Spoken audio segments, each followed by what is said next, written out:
going to beat Hillary Clinton?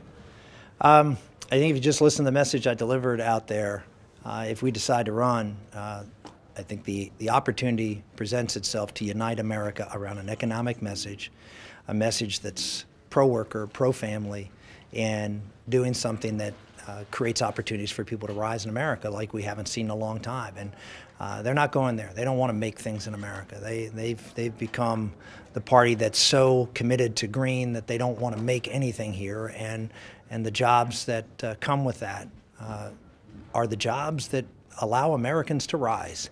And that's what we're about. Now, you put yourself at odds with corporate America and the Wall Street Journal on immigration. Why are you at odds, and what's your policy? The answer is we have to look at the reality of how our immigration policies are affecting workers in America. I don't know of anybody that can look at the reality that wages have stagnated among high school graduates who didn't go to college. Wages have stagnated not just for the last few years, but for a very long time.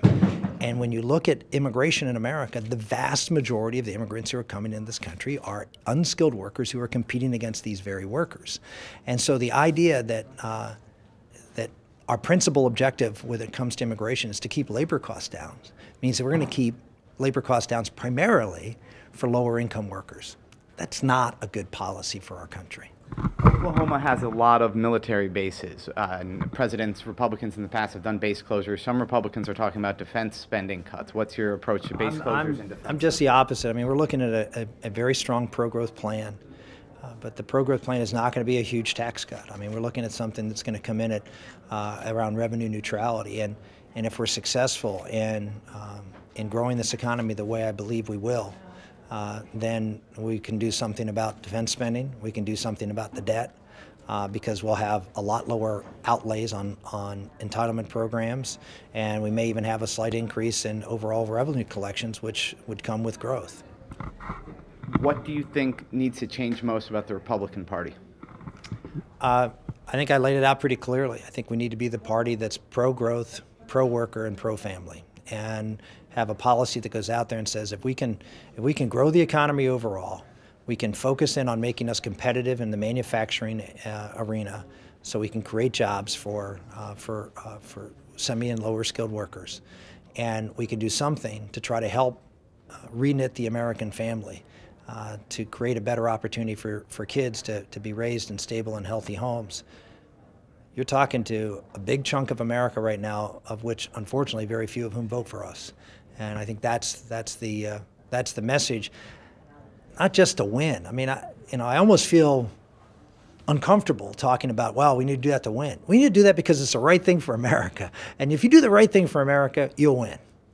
So you talked about being the runner-up last time in the Republican tradition, but you're still, at 2% in the polls. Why should conservatives think you're a viable candidate? Well, I mean, I look at it this way. I think if you look at other folks who were runner-up from the time before, they were either sitting United States senators, so they were out there in the press every day, or they were very wealthy people who could just focus on running for president over the next 4 years. Well, I was neither. I mean, we left the campaign in April of 2012. I'm sure I wasn't nearly as broke as Hillary Clinton was when she left the White House, but we had pretty much spent all our savings, and I had to get back to work. And I couldn't be running around the country doing political stuff and building on that. I had to take care of my family. And I know a lot of folks said to me, oh, you're squandering all the support that you have out there and by not being out there and more public.